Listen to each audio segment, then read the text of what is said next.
పెట్టుకుంటారు అంతకైతే. ఉమ్, ఉమ్, కాబట్టి ఇక్కడ ఆలోచించుకోవాల్సి ఉంది. ఇది గనక వదిలేస్తే ప్రజల్లో, ఎందుకంటే ప్రతి బిడ్డ కన్న బిడ్డ స్కూల్కి వెళ్ళే ప్రతి తల్లి కూడా ఇది ఆలోచించుకుంటారు.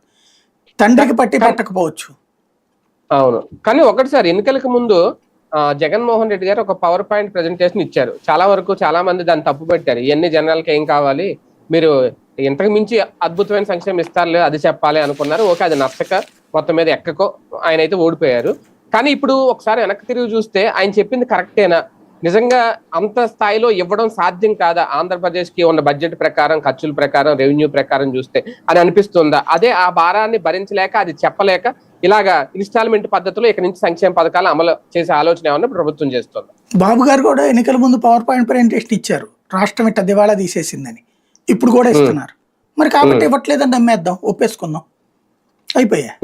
ఇంకేం వద్దనేద్దామా? అంతే కదా.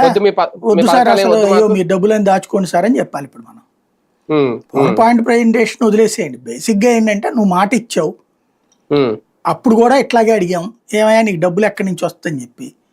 నా ఎక్స్పీరియన్స్ తెలియదా అంటే, ఎక్స్పీరియన్స్ తెలిసి నువ్వు డబ్బులు ఖర్చు పెట్టలేకపోతేవి కదా అప్పుడు. అదే అంటున్నాను.